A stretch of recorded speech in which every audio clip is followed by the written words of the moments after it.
now.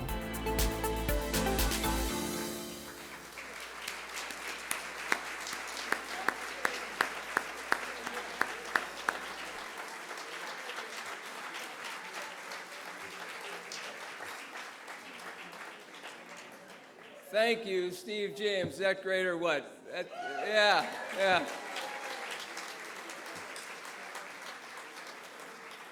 And now Mrs. Steve James, Goldie James, will come up and do the ceremonial start of the meeting by ringing the bell. Thank you. Goldie is our president-elect, and she's going to be doing a lot of that starting July 1st. And then Tom Carey is going to come up and give the thought of the day. Nobody gives thoughts of the day like Tom Carey, so he is going to come on up. Come up here, Tom.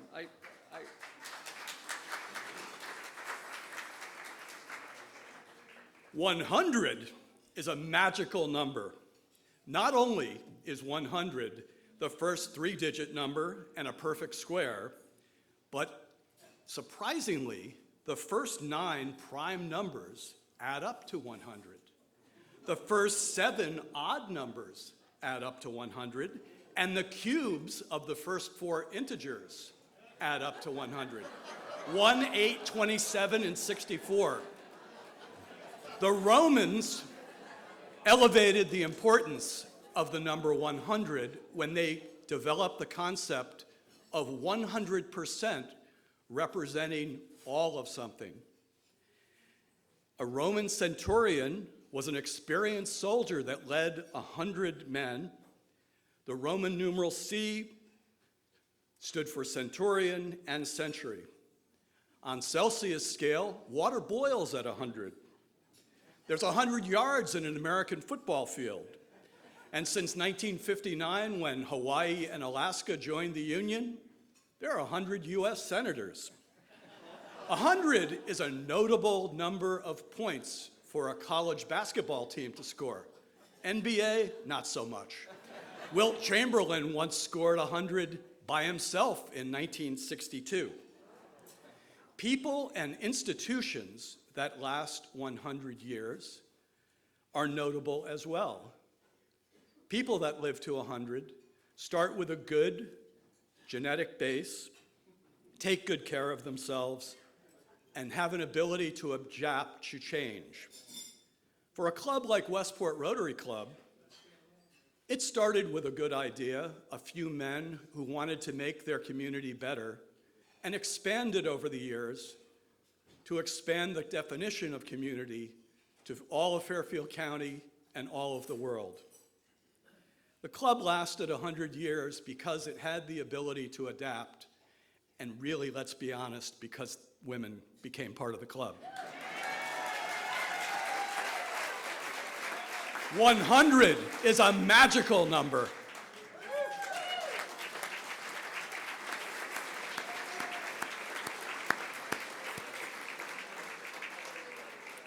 Was I wrong? Nobody does thoughts of the day like Tom Carey, I tell you, that's fantastic.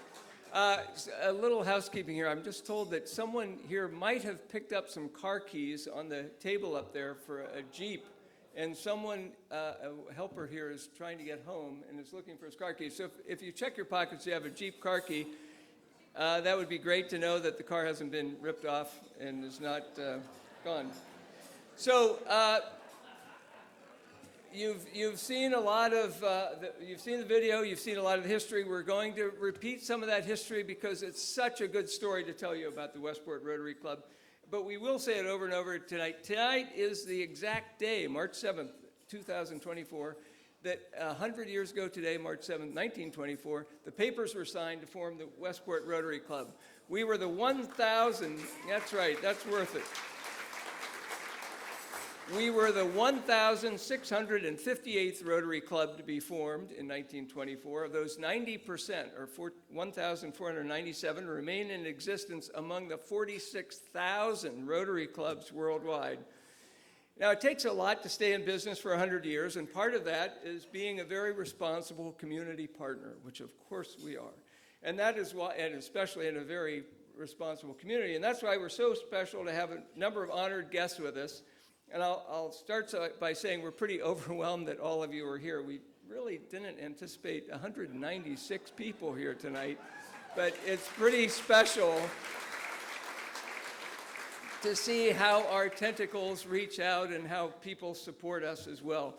So we thank all of you for taking the time to join us tonight, but I'd like to thank a couple special people who are important to our mission. Our first and second select women, Jen Tooker and Andrea Moore, are here tonight.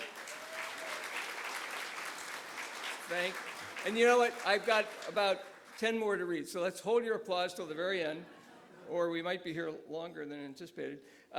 Our global grant scholar who's attending Yale from Kenya, Jimmy Muesli, is here, and I will let you applaud for him because he's why you're here.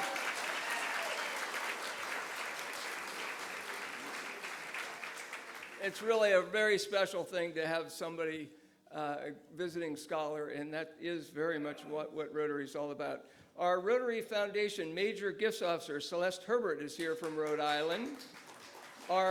We have past district governors from District 7980, Wynn Allen and Rick Benson. You'll be hearing more about them. Our assistant district governor, current assistant district governor, Ron Holtz, is here, a member of Sunrise Rotary. We have 20 past presidents of Westport Rotary, and we'll see more of them in a little bit. We have members of our sponsor club, Greenwich, who you'll be hearing more about them, and the clubs that Westport Rotary Club sponsored, Fairfield in 1939, and Sunrise in 1988, are there in the house. We have members of clubs with whom we partner on grants, and there are many: Orange, New Canaan, Wallingford, Wilton, New Haven, North Branford, Fairfield, and Sunrise Rotary. And separately, I know Norwalk Rotary is in the house, so we welcome all our fellow Rotarians. We have 10 of our community partners who receive grants from us. You saw some of them on the tape or on the video. And Dan Woog's here, Thane Grell, I think, from Westport Journal is here. And we've got members of the press. So we thank all of you for coming. And I'd like to ask Jen Tooker to come up, who has some very nice words. I'd ask her up even if she didn't have nice words, but she has nice words. Our friend and fellow Rotarian, Jen Tooker, our first select woman. Well, come on up.